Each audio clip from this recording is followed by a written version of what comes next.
ahead and get started. I was just waiting for a few last minute stragglers here, so I appreciate everybody coming tonight. This is our second Facility Advisory Committee meeting that we're having here today, and as we promised, we'd have a follow-up with a completed report of the facility needs assessment, or facility master plan is what we're calling it. So that's our focus today, and so I want to start with roll call. I want to make sure everybody had an opportunity to sign in when you came on here, and then just go over the organization committee is to serve as a working committee for the North Monterey County Unified School Board of Education, providing guidance and recommendations on facilities-related matters. The committee plays a vital role in anticipating district facilities needs by staying current and future related to student enrollment and overall district growth.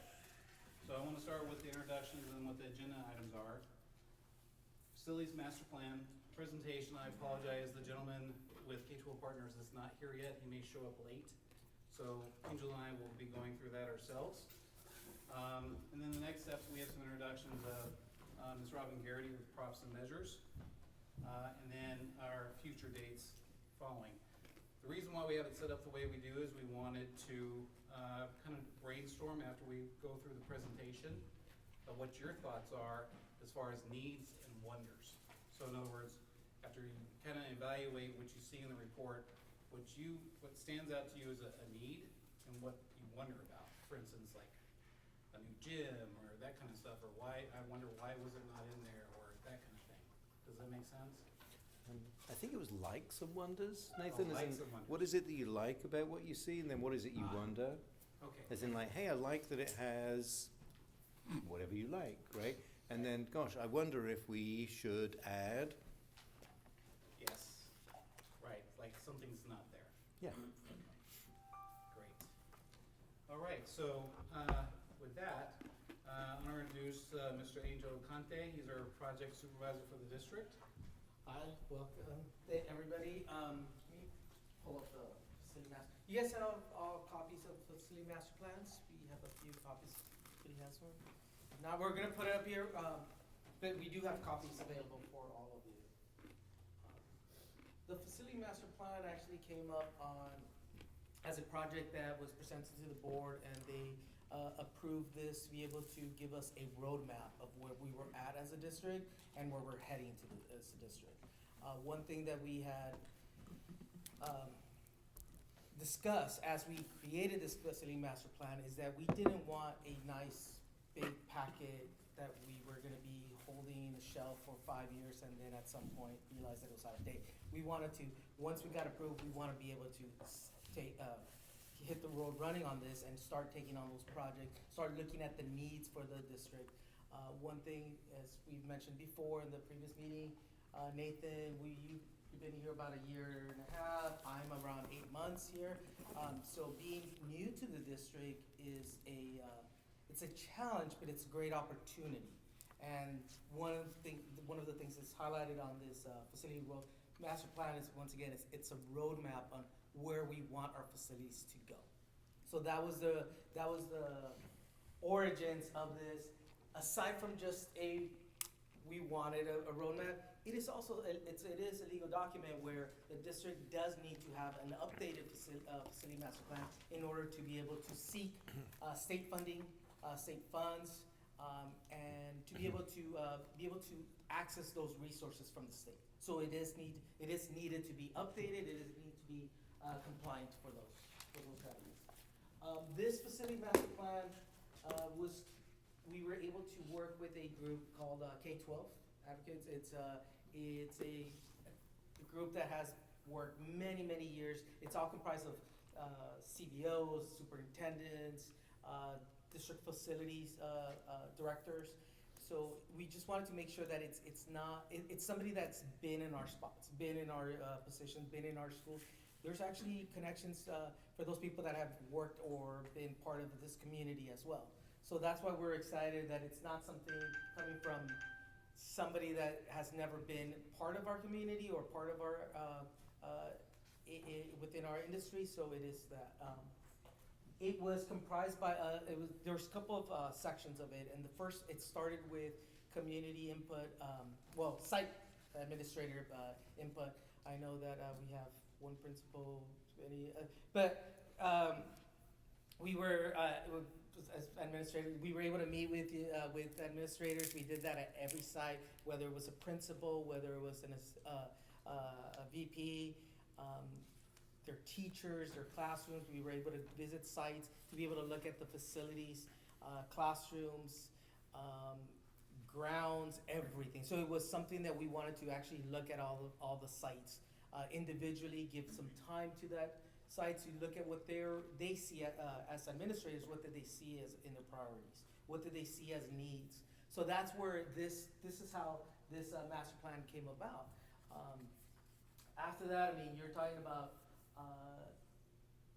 as you can see in that, I'm gonna scroll down just because I wanted to get to a certain part of the report, which is the way that it's broken down. And I'm gonna go down to one of our, just one of our sites. Since we have a representative from the middle school. There it is. So we'll touch on the middle school first, and that is on page 80. So if we can go to page 80. That way you can tell us if we were wrong or if we need something, but we want to take a look at this starting in this facility.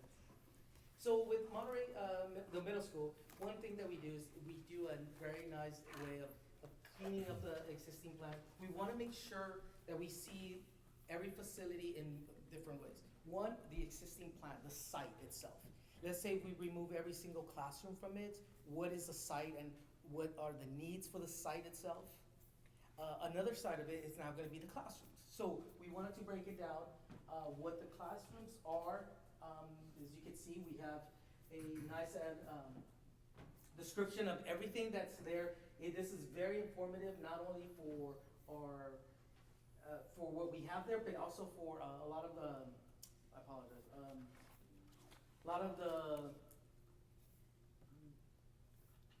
the roadmap that we're going. As you can see, for example, here, we don't have many portables on this site, but if you were to go to any other site, we have our portables listed. We have how many years they've had, what the site. So those are good guidelines for us to make any type of planning. We do have an assessment of the building, of the overview of the site, building improvements, like I said, the classrooms itself, and then we talked about the actual priorities given by the administrators and by the site personnel. In one of them, actually in all of them, was, for example, larger facilities for multi-use purposes. A lot of our elementaries, a lot of our sites are going to 4 or 5 lunches in a day in order to be able to provide that time for everybody. Multi-purpose rooms, I mean, I don't know about specifically in middle school, how many, are you able to host the whole parent group? No. So you need that side. So those are the types of things that we were starting to realize, we're starting to see, and those are that comes within the priority for the project, priority for our projects. We do have some pictures, but that, I just wanted to show you how it was comprised and how this plan came about.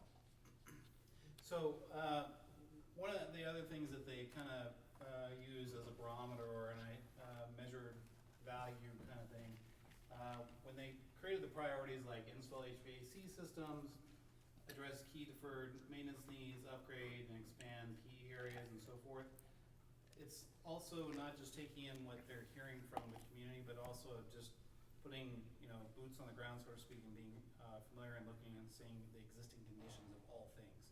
For instance, HVAC typically has a lifespan of about 20 to 25 years maintained, meaning if it's maintained, it will last 20 to 25 years. The majority of our HVAC systems throughout the district are beyond 20 to 25 years. So that kind of gives you an idea of barometer, not to just taking in what people are saying, what they're feeling, and what we see. All is kind of part of the algorithm to determine what the priorities are as we look through this report. It's not, as Brett would say, it's not beautiful things, it's not new buildings or that kind of thing, but it's really identifying identifying on things that you create a nice building envelope for a good, safe and healthy, clean classroom environment. That's really, really important, which means you have to have good quality of air, good doors and locks, building envelope, roofs, airtight. And then you focus your energy on the inside, investing on new floors and all these other things. You have to have a good shell first. Our shells are in need of maintenance. And so as you look through this report, you'll see that repetition at all sites. I have a question in particular with the middle school. I see that you guys did not include anything or what the plan is for this area that currently NMCUSD is taking. Yeah, that's actually, Are you referring at the middle school? Yeah, in the middle school. and if you don't mind, we'll touch on that, because it is something that Okay. we'll focus Yeah. on, absolutely. Another breakdown of this facility master plan, once you get to our priorities, it's broken down into 3 sections. It's broken down into a 5-year maintenance and modernization plan. So that means everything that is currently there, we want to be able to see how much repairs to the system, accessibility upgrades, modernization would cost. That's a 5-year plan. That's as we're going. That's the maintenance that we have to put into. Then we also have a long-range vision, and that would be redesigning, rebuilding, modernization of actual buildings. So it's broken down into 2 sections, and the overall cost, that's broken down in that part. We want to make sure how much is it going to cost to just get these buildings repaired, get these buildings upgraded, get these buildings to the standards that we need them to be. And then also, it's a little bit of our wants, our long-term future. We would love to have a bigger multi-purpose. We would like to have a bigger space for cafeteria. So that's the way it's broken down into for our facilities. So, if I may, I actually found this kind of framing super useful.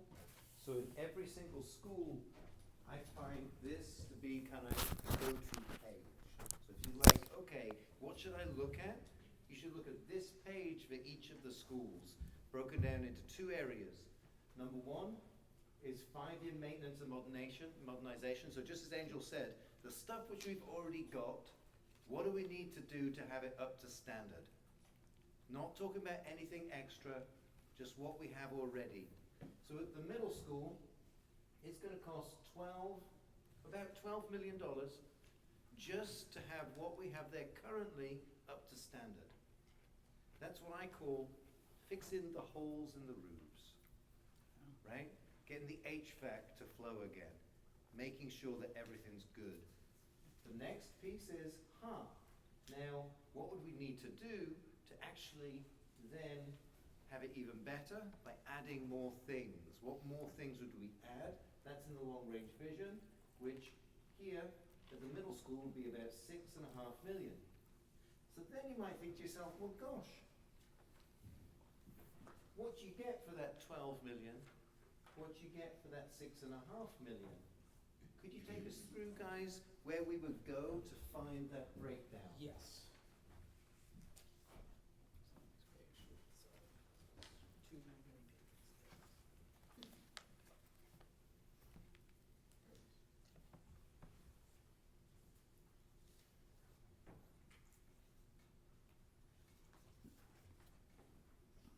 Yeah. So the first thing that I'm sure is kind of going through everyone's mind is, how do we come up with these numbers, right? Where do these numbers come from? So they use an estimator that's a standard estimator for public schools.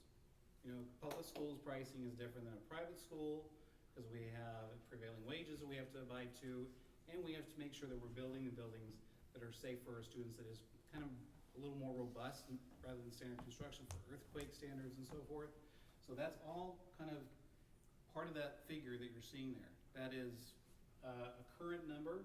If we were to, let's say, do it 5 years from now, we'd have to put a calculator CPI index on that to adjust those costs.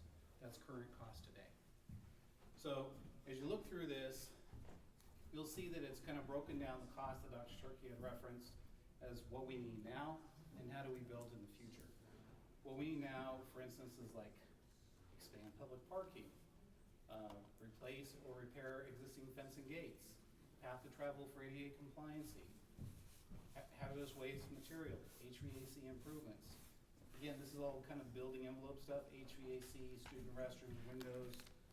All that is, what do we need to do now to make things a better learning environment, a safer environment for our community? So, but back to Dr. Turkey's point, if you look at each section in the report of the summary of the costs associated to each site, and then the breakdown of those particular items, I think when we go through this, and we have discussions as groups, what do we like, what are our wonders, and what do we see? And so kind of keep that in mind as you're going through the report. I always like to use the analogy when it comes to maintenance and deferred maintenance in a very simplistic form, one that we all deal with every day with our vehicles.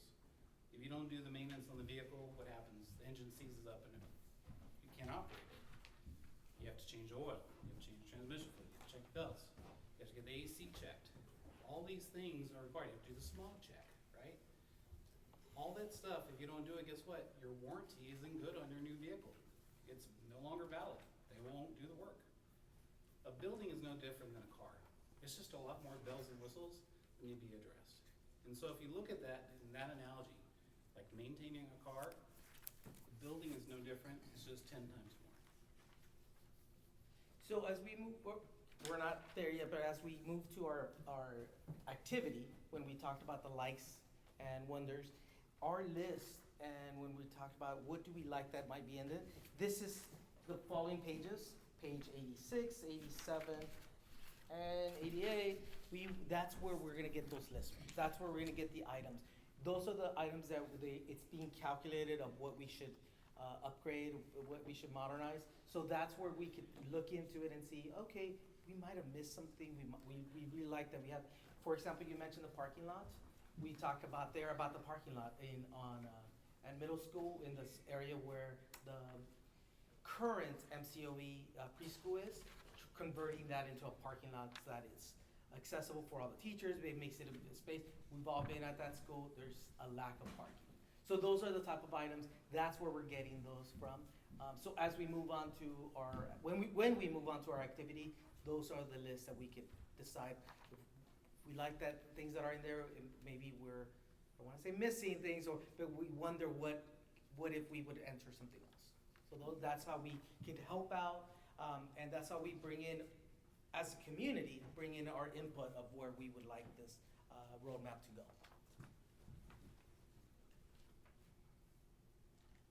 So as you continue with this report, it's actually comprised, once again, every school is mentioned. We do have, I want to make sure, apologize. So every school is mentioned. We do have projections, future projections. It helps us not only in projects, but it helps us in how we're going to be planning over the next 5 years and beyond. So with that said, if we wanted to be able to take some time, yes. Just a quick thought. You know the PowerPoint presentation we had at the board Yes. meeting? Do you happen to have that? I do. Would you mind pulling it up, Angel, and then just popping it on slide 5?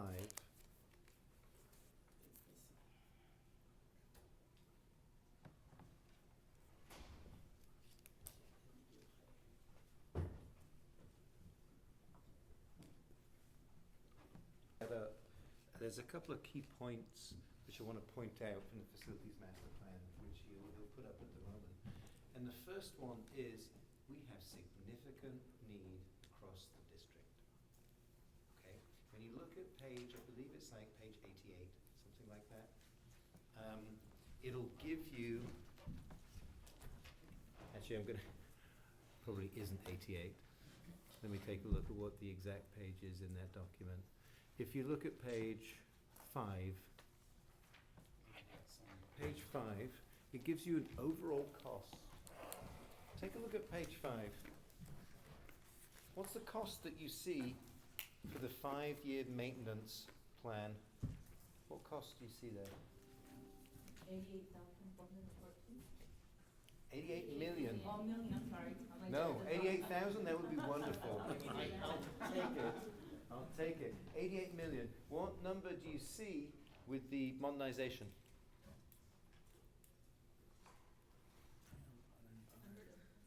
Oh, wait, sorry, How much, I'm sorry? the maintenance and the modernization are Sorry, added. the long-range vision, my Okay. mistake. The long-range vision, how much do you see for that one? 105 million. So you add those two together, just shy of 200 million.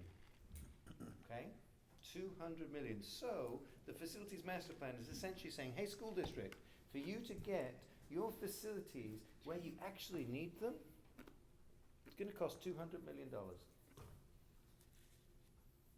Just so you'll know, how much we get just to run a school district over an entire year is less than half of that.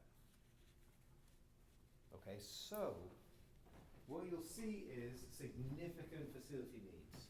Significant.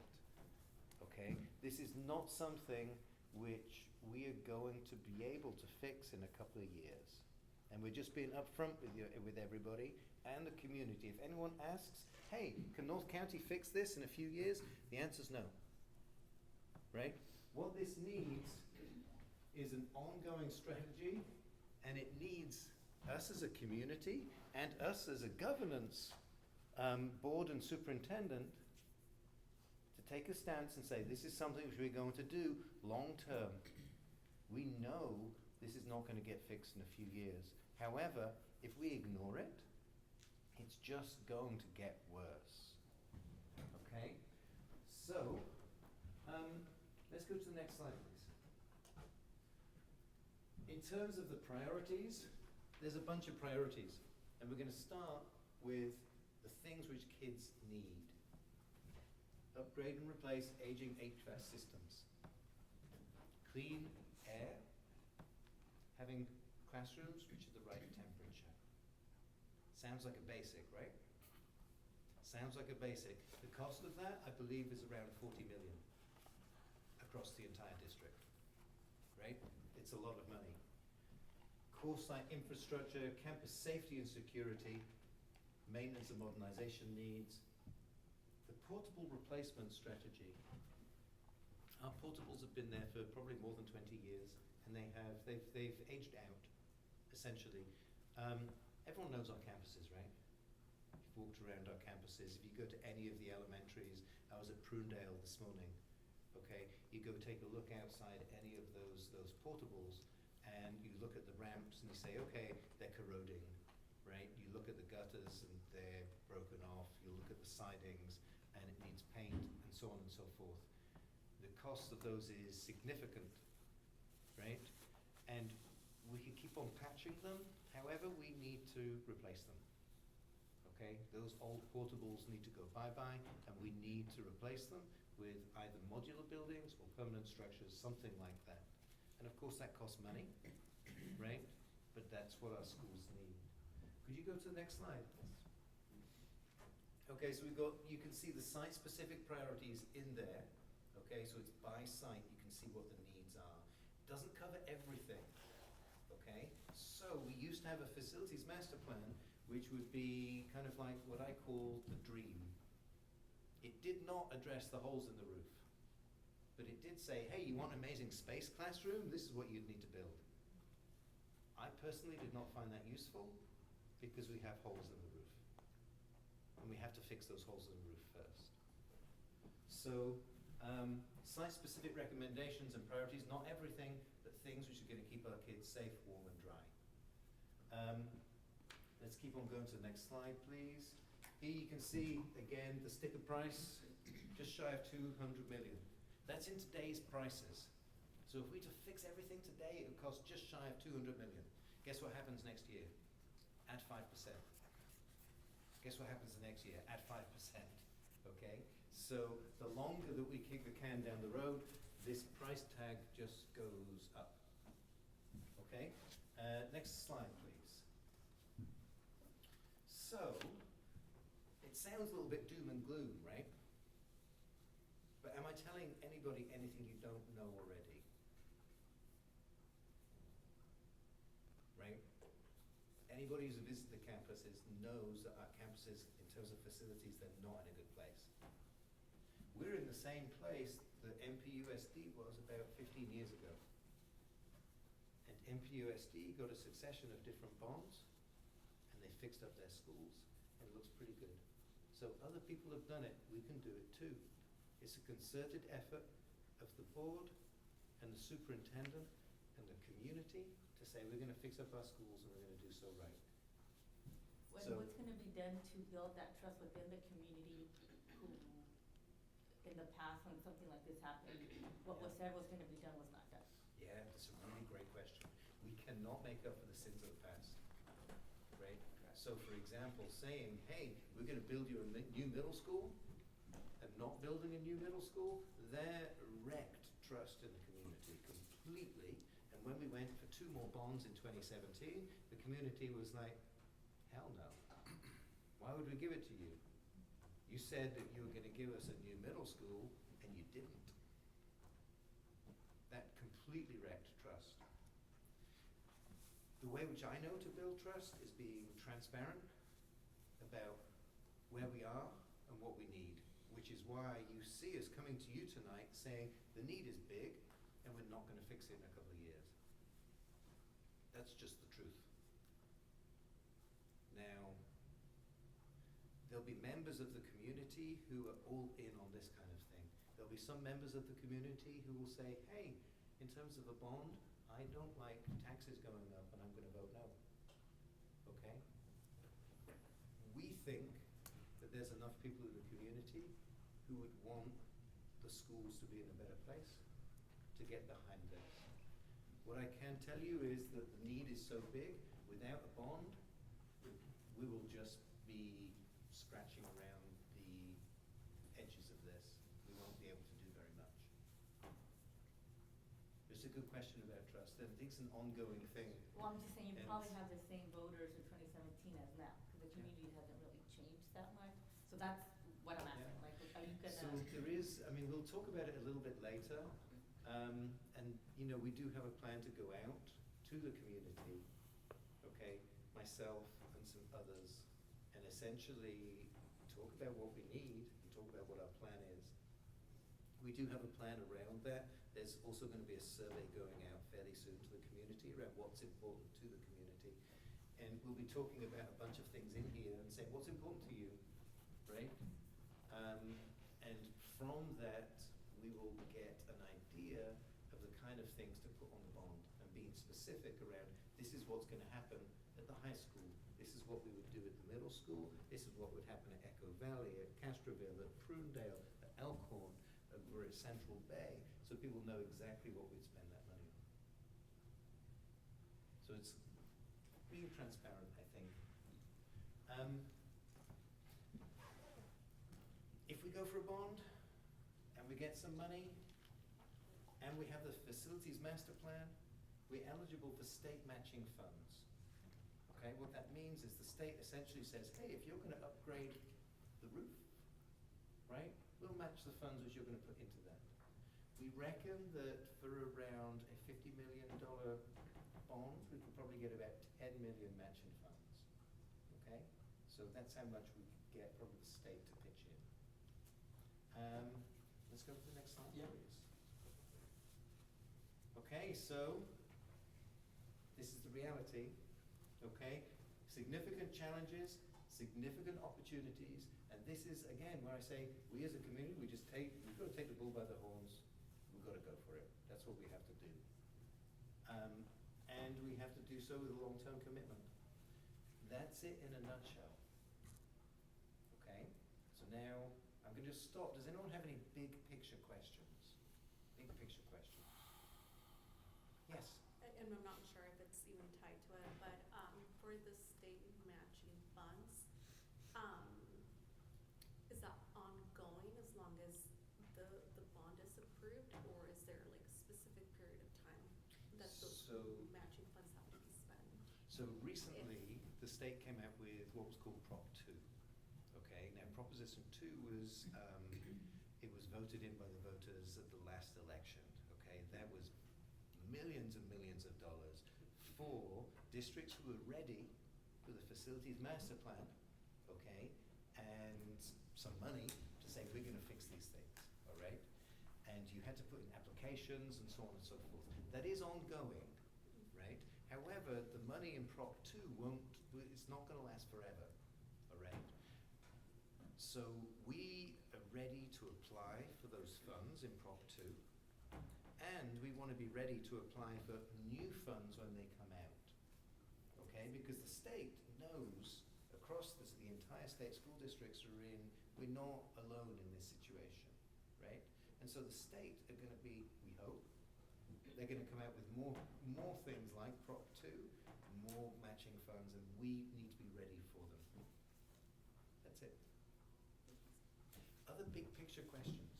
Megan? Yeah, I guess my question kind of revolves around the Prop 2 money, because, you know, we see that the middle school is eligible for 7 million Yeah. right now in that money.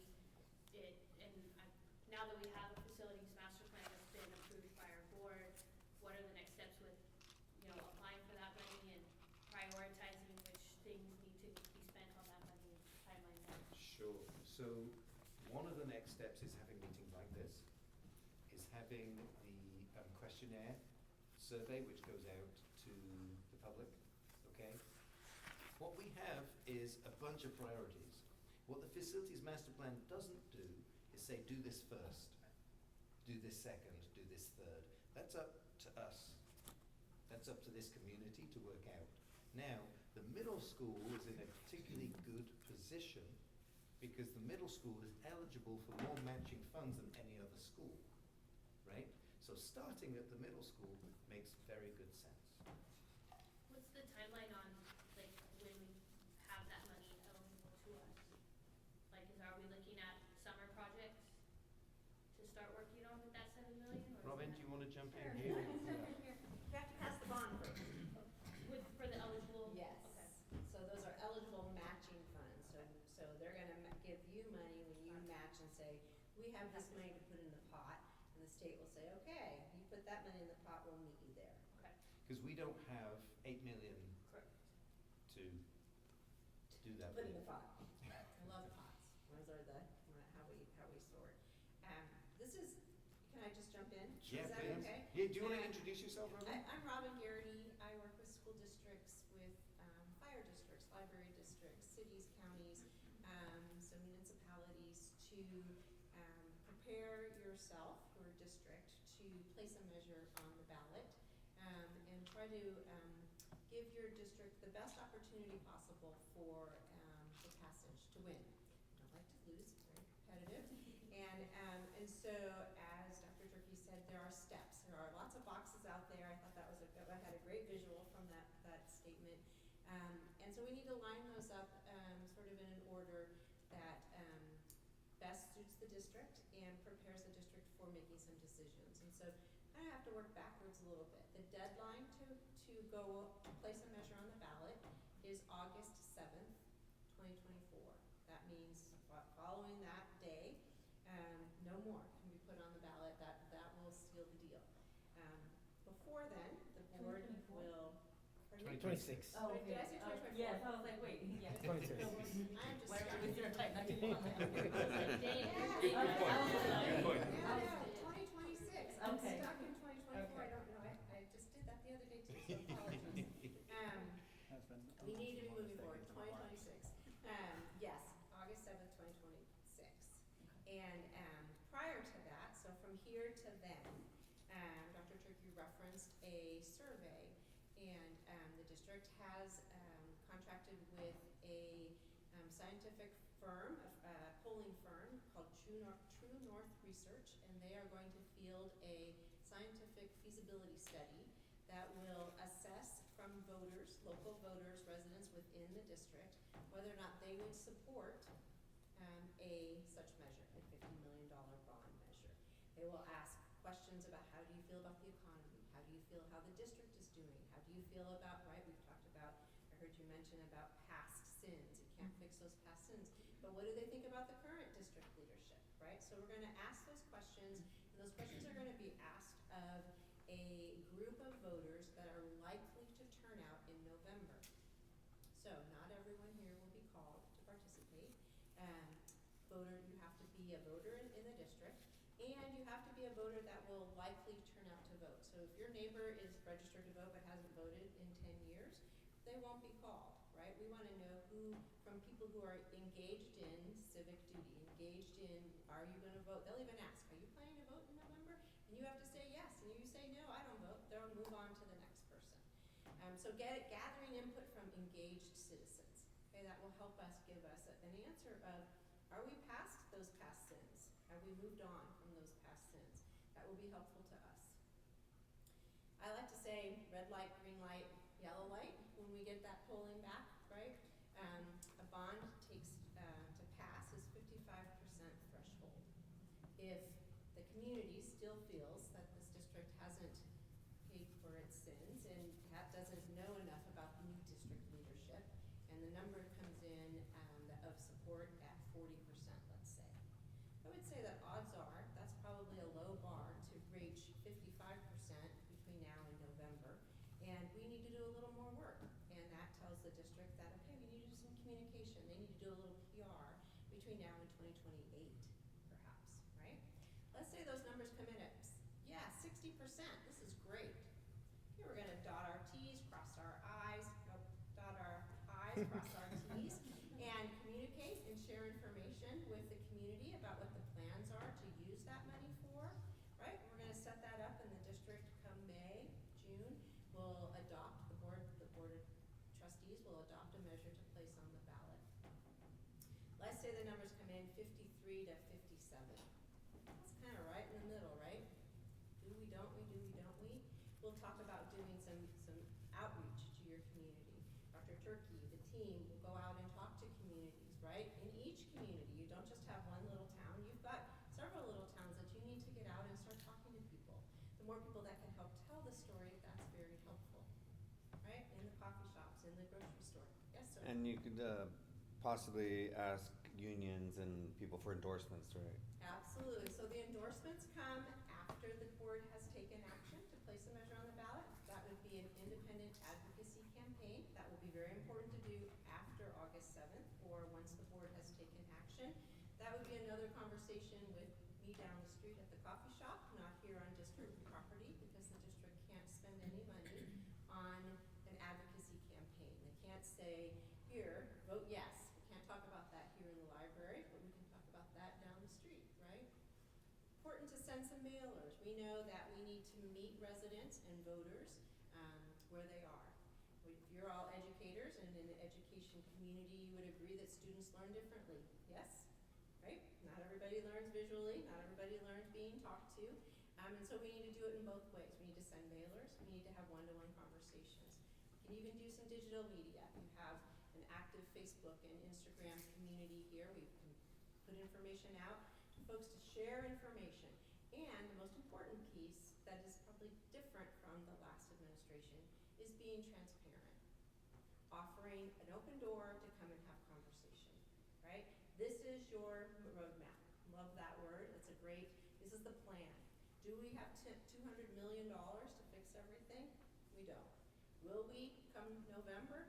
No, but this is a start, and this is, you have to do the work to get there and get that first step out the door. It's much easier, it's very difficult to come back from things that weren't done right, let's say. Yes? And just for the public, is there a, I mean there is, but is there a ballpark cost that you might know that just to even do it and say whether it gets yes or no, and say it does get passed by the board and goes to the ballots and fails or passes, what does that cost just to get to the, with everything, with the research, with the Oh, the cost of like everything? us going for a bond itself? Yes. The cost of us going for a bond itself, we did look at that. Do you remember, Robin, offhand? You mean about how much it would cost to put it on the ballot? No, with everything, like With with the everything, with research with public firms and outreach. everything What too. is, so what are the contracts? The cost of the facilities master plan to put together, which we would need anyway, I believe was around 90. 90,000, right? 26. The cost of the firms both together, I'm thinking about 50, something like that. I would would say something, I mean, I would say 50 to 100, and I'm ignoring the facilities master plan because we'd need it anyway. Yeah. So let's call it 100,000. Okay. Yeah. Thank you. That's ballpark. Good questions, really good questions.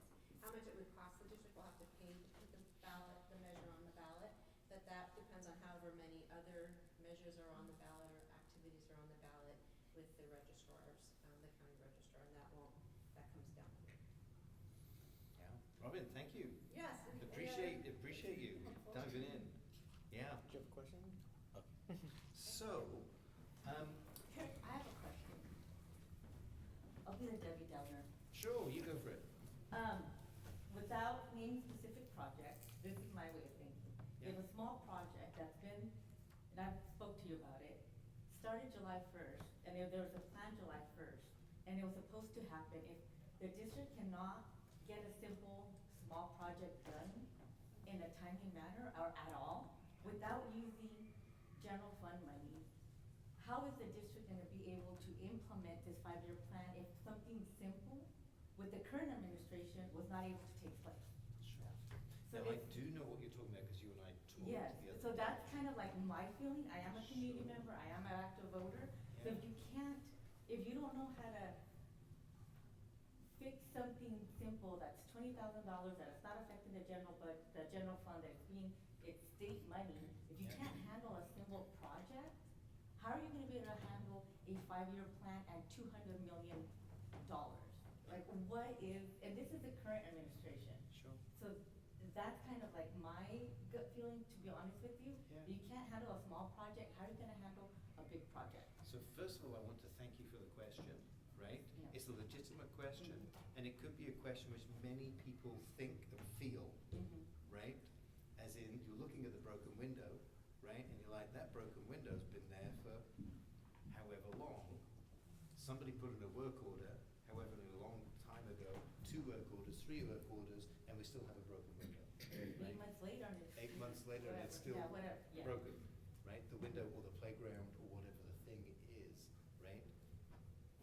So we were left a really big hole, okay? A really big hole where we have many of those broken windows across the district, many, right? We almost need to catch up to get back to zero. And at the same time, there is some truth in what you're saying, right? And there's documentation that this is gonna be done, this is Yes. gonna be done, there's email, there was meetings. And Yes. it's like, there's documentation, so that, like, if you wanna be transparent, Yeah. yes, you could show that to the community, you could show that to, okay, this project is Yeah. supposed to be done, here's all the backup, but in the long run, it wasn't done. Sure. And the steps to get to that point, move classrooms, do this, Yeah. and then when it's supposed to happen, it didn't happen, like. So, because I You do know? know the projects which you're talking about, Mhm. right? There is actually a plan, so the projects, just to, I want to be transparent with everyone. Well, The projects which we're talking about are with the early learning department. Which Right. does not use general fund And money. there is money there which doesn't use general funds, Mhm. right? Which we have to spend or we give it back. Correct. Okay, so I've been in communication with the early learning director, Christina Torres. Mhm. Okay, I've been in communication with our facilities department. Okay, they actually met with Christina earlier this week. Okay, Today, yes. was it and today? But prior And to today. that, there were meetings since the beginning of the fiscal year, July You're- 1st. So you are correct. Prior to now, Mhm. there's been lots of things where we haven't had the right amount of progress.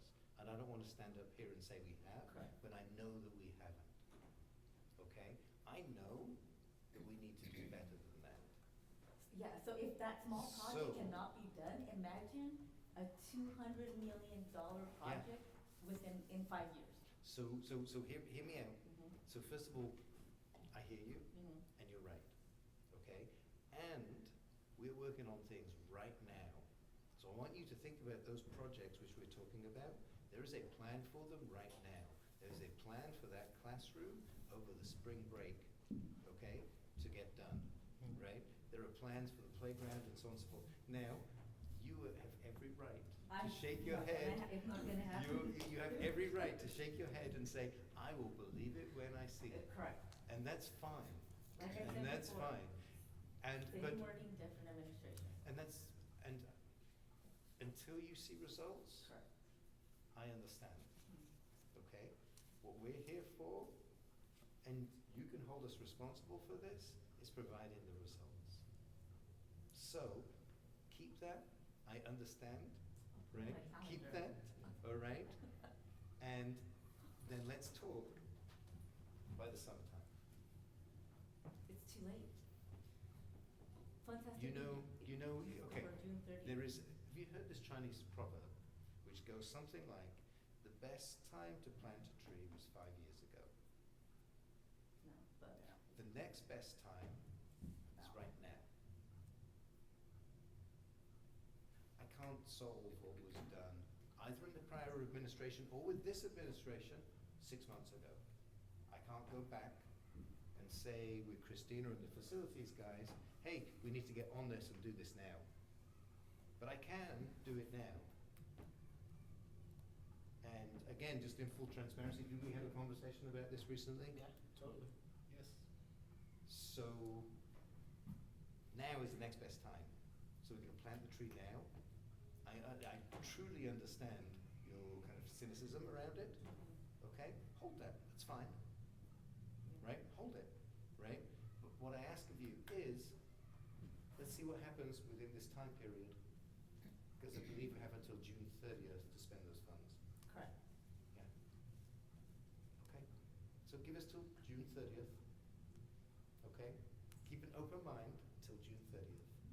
That's my I ask of will. you. And then I guess my next question is, part of this modernization, and is there any funds that, like, let's say, the early learning department may be able to use, child nutrition may be able to use, some Possibly. departments that don't use general fund money, are they Yes. able in one shape or form contribute to at least their class, at least for us, we would only be able to, like, whatever funds are available, only use them for those particular classrooms.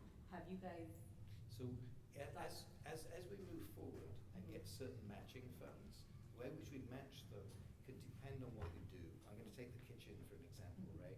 The kitchens get very specific funding, right? Which we can use, again, for matching funds. Whenever we can use restricted funding first, we will.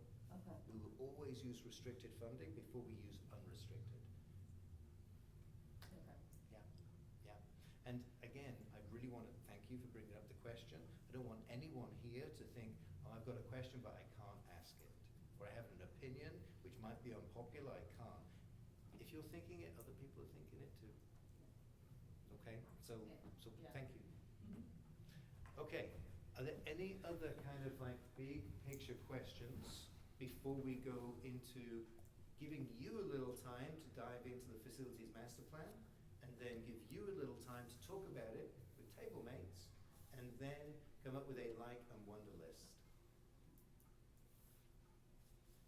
I think I know the answer, but I'm still gonna ask. One, thank you for advocating on behalf of the preschool. I think that's just awesome as a preschool parent. Thank you. Mhm. But as it relates to building community trust, I'm assuming at some point during this process or throughout this process, right? And if when we get to a bond, Yeah. I'm assuming there'll be some community group that will have oversight and will help not only the community members, but also like staff and just parents, kind of see some progress and, Yes. I don't know, and just help with that overall So, building. so that is a written requirement. Okay. If any school district gets a bond, there has to be a committee's oversight committee, citizens oversight committee, right? And that group's job is to ensure that the funds are spent in the way which they said they were going to be spent. Yes, in terms of timeline and so on and so forth. Now that doesn't happen until we get a bond, Mhm. but as soon as we get a bond, that oversight committee does have to be formed. Yeah, so great question. Any other questions before we start diving into the report? Okay, let's make two groups of, we've got 1, 2, 3. Sure. Okay. So, our conversations were kind of all over the place. We do have a good group. We have right now represented like staff member and parent, teacher. We had a student who just had to skedaddle, and then myself. So we definitely didn't capture all of our likes. We really like started getting on the wonderings, but looking at the likes, we like that the like terms of eligibility, right? There is a focus on the middle school, which hasn't had many projects done in the last few years. It is a very detailed plan. There's a lot of specifics within the master plan. Sid, who is our student who's joining us, we spoke a lot on the high school. They like the second gym. The assessment photos are nice, and then we talked that we do think that it was an authentic walkthrough process, and the stakeholder feedback was accurate. And I can only speak on behalf of the middle school and just the conversations that I've had with staff members and parents, and then communicating that to the district. It is communicated in that facilities master plan. So for the middle school, it feels authentic. It feels like our feedback was listened to in building that. So I would love to assume that that goes for all sites. In terms of wonders, we kind of went twofold. So we went through some of the specifics of the master plan. So things like, when it gets to the point where we have bond money, and we start making those projects, like how will we ensure that we have quality contractors? How will we ensure that we are taking multiple bids into consideration and we're picking the top quality contractors who can do the project for as low as possible and produce quality? What's going to be the process for prioritizing those projects? And then we looked at the specifics. So right now the facilities master plan, lays out spaces like, for example, at the high school, focusing on the forum. But then how will people be able to give more input on specific spaces like the stage? So for a VAPA situation, right? The forum is focused on, but it doesn't speak anything to enhancing the performance space and looking at getting the details of that and adding wings, curtains, changing rooms, so that we're really looking at the multi-part of that multi-purpose room. And then a lot of our conversation went to what I would consider the biggest uphill climb we have is like, okay, before we really can put this into fruition and talk about those things, how are we gonna get the bonds going? So, we started talking about some of the big questions we know are gonna come up. How is the bond gonna impact homeowners and versus renters? It's a big concern for our community. They're impacted differently. What's the process for transparency? Transparency, we're gonna hear that word consistently over the next few months, but how can we focus on it authentically and in a way that our community wants it to be focused on, not just saying transparency because it sounds good. And then, how can we legally, utilize our stakeholders in our district to help with the bond process? So what can we do at the site level, that is helping to promote the facilities master plan and the need for this money in a route that doesn't, cross any lines of how we go about that. Thanks, Megan. Yeah. Okay, so I'm going to start up here. How does the bond impact homeowners versus renters? Okay, so if I'm a homeowner, right, it goes around my evaluated, the evaluated value of my home. Now, if I bought my home 20 years ago, that's significantly less than I could sell it for, right? It's called an assessed value. Assessed value, There thank is you. assessed value, that's right. So, however, if I bought it like yesterday, it's going to be higher, right? So how much you pay essentially is like how long have you owned your home? If you've owned your home a long time, you're going to be paying less per $100,000 value of it, right? Renters, depends on who you talk to. It depends on how switched on the landowner is, and so on and so forth, right? Whomever owns, let's say, the apartment complex, is going to be paying a little bit more, right, in taxes. Now, how much they pass that on to the renter is up for debate. Does that make sense? Yeah, do we have 'Cause- an estimate of like percentage of our community that are homeowners versus renters? I do not. That data was partially available from, they presented at one of the meetings recently, the strategy team Okay. for the bond measure. I forget their names. Shen. Yeah, Shim and, East Shore Consulting. yeah, East Shore had data on that. Yeah. And in terms of I remember like, seeing that on the slide. from the owner's perspective, there's a variety of things which go into how much you're going to charge for rent, right? And like your taxes is one of those ingredients, right? Supply and demand is another, right? But there's a bunch of different ingredients which essentially get to how much you're going to charge for rent, and tax is only one of them, right? How we ensure quality contractors, there's a process which we go through. Do you want to talk to that just real fast? Yeah, so, we have an agreement and we follow it, and it's very strict, process and procedures with CUPCA. And if you go to our school website and you look under facilities, it'll give you a very clear description of how we vet and identify qualified contractors to do work here within our district, and we have to adhere to that. That's not like, oh, no, I think they have to go through the CUPCA process in order to be a contractor. So for example, if there's a cowboy out there, because, I don't know, I've had stuff done on my home, and there's cowboys out there, right? If I'm a cowboy out there and I kind of want to get a contract with a school district, No. It would, essentially, to your point, if I was a cowboy wanting to work for the district, I would say we have a process, and if you're interested in working within our district, you need to fill out this application through CUPCA, and you'll be evaluated.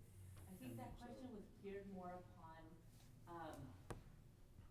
hey, you know me and I know Florine and you, Oh, the network. you pick me, Ah, gotcha. you know, Gotcha. that's. I can answer this question. So there are strict guidelines around how we do business. Anything which is more than 119,000 has to go out for bid. Right? So all of these projects, most of them are going to be over 119,000, right? They go out to bid, and then we have rules and regulations which we have to follow, which essentially say, hey, we either go for the cheapest or the best value for money. Right? Can I add a part where you said Sure. over 100 at 150? That there's a formal bidding process, and then there's still an informal bidding process. So even below that, there's still a bidding process. That bidding process, when it says informal, the difference between the formal one, over 119, you have to advertise in newspapers, you have to advertise in your website, you have to go through a way more formal way. So you cannot just try to sneak it in and say, I'm gonna give it to you guys, can you guys, no, I mean, that there is a process. Yeah. So that's, I mean, the 119 is that threshold between bids. The one below, that still doesn't mean we never go with the one bid. We may present one bid after we've done the research, but it's that, even those bids should be, and will be on our webpage whenever we have to bid out anything, so that anybody can look at it and all. What I'd like to start doing is when we put things on the board agendas, we can say, hey, we got 3 bids for this. The winning bid here was the most economical, and it was won by this company here. I don't think we have to shout out the people who lost the bid, right? But we can say that we got 3 bids for this, and this is the winning one. That goes a long way So for if we could transparency's start sake. putting those Absolutely. on the board agenda Yeah, I items, think- I think that would be a good thing. I think the transparency piece too is like, when you're communicating, because these questions are gonna come up, it's like, don't just say, well, there are policies in place and that's ensures this doesn't happen, because that, those people have gone around those policies before, and that's where the community's coming from in that. It's just, it's more like, we have a team in place, here's the steps, here's what we're gonna present to you for that transparency piece. And Yeah. And- Show me and- that there were, yeah, show me that rather there than were saying, bids. oh, well, there's guidelines to it that we have to follow. It's like, yeah, but they haven't always been followed, like. So I'm gonna stop, Robin. I just would say, in another layer of transparency that will be recommended to the district is to create an extra page on the facilities section of the website to talk about updating facilities, and it would include the facilities master plan. It would include draft or informational messaging. That would include the basic process of how you got here, right? And then also a frequently asked questions, because often if one person has a question, it's pretty certain that somebody else is gonna have that question. And I like to consider that document a living document that, right, someone's gonna ask this question, let's put an answer and update that website, because Yeah. people, if we can. If I try to go to the website, to the last board meeting, the minutes are not up, because it takes a good while.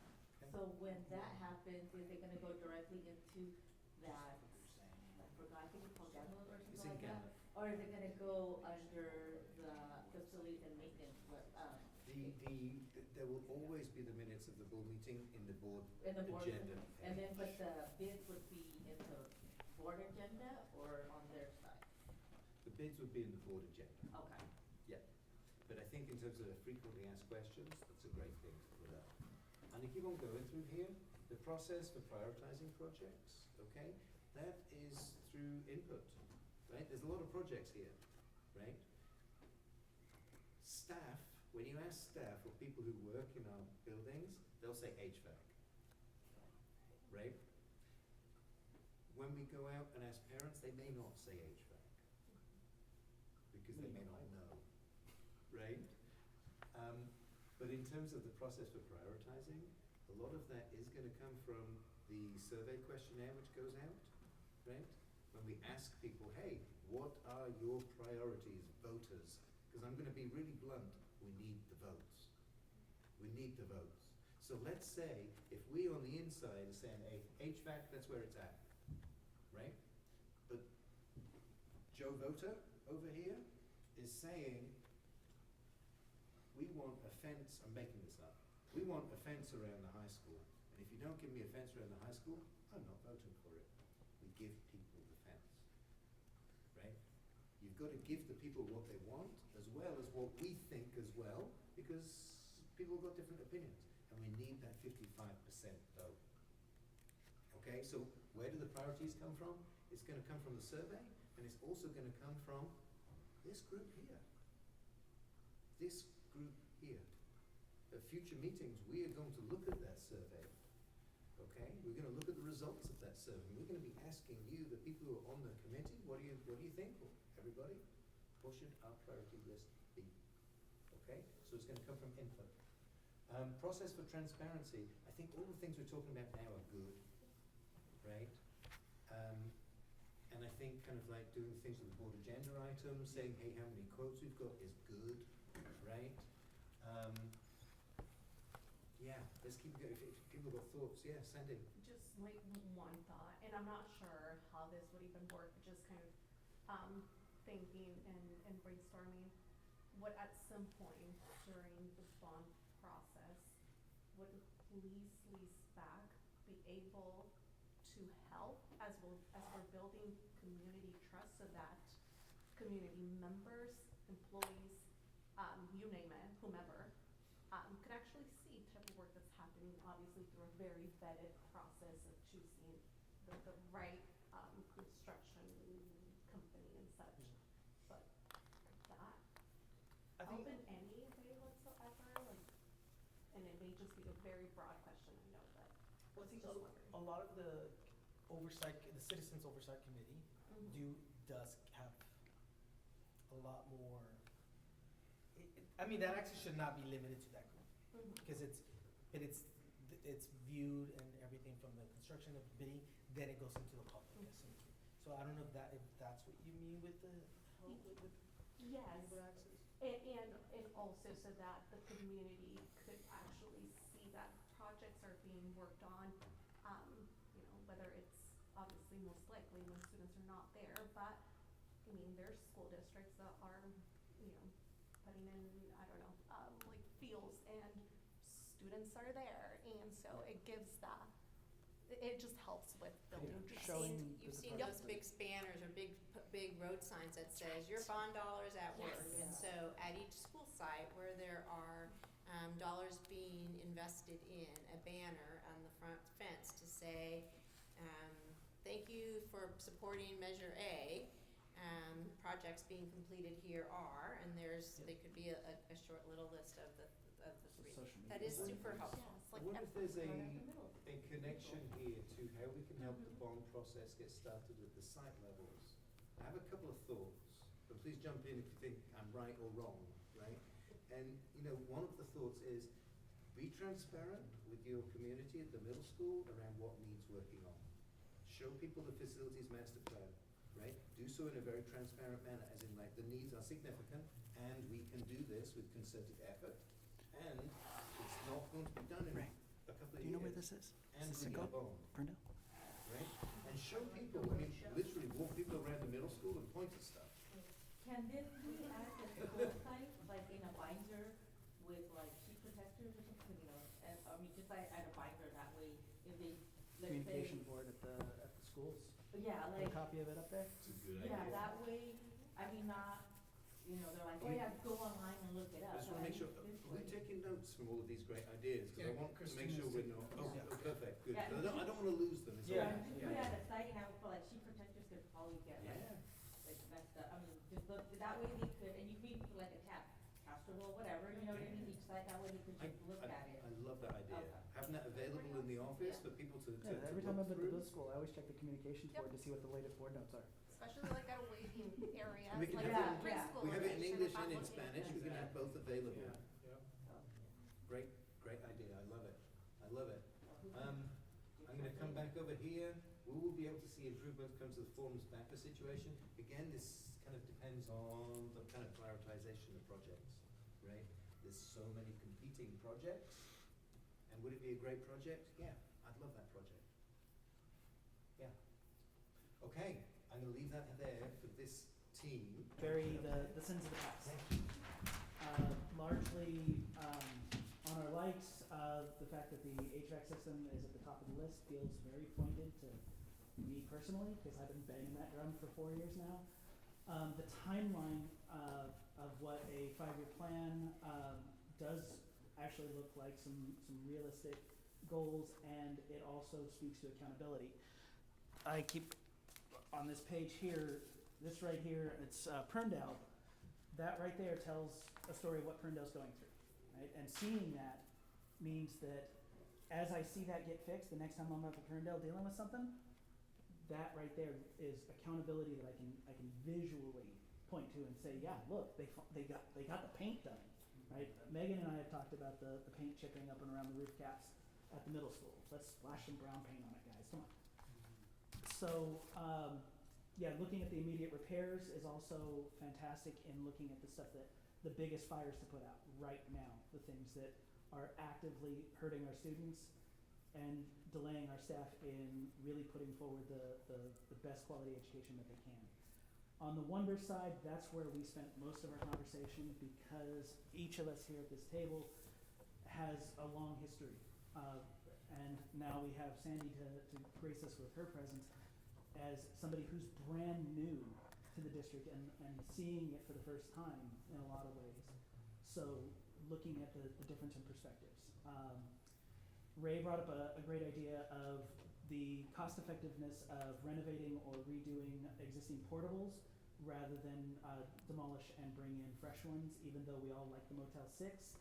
You know, maybe in the meantime, we renovate some of the existing portables to bring them up to standard and buy us a good 5 to 8 years in order to instead sort of look at it and say, okay, at least we can house students in these while we wait for the construction of a new Motel 6 to go in. That's the modular 2-story buildings. My mom called them Motel 6s at one point. Now I can't unsee it. Thank you for the definition. Yeah, sorry. Otherwise, I was Yeah, lost. Castroville has one of them. Okay. Middle school has 2 of them. Yeah, they're the 2-story. Central Bay. That makes sense. Yeah, Central Bay's got them, and it's they look straight out of a modular construction of a Motel 6 building. And also, how to build trust back.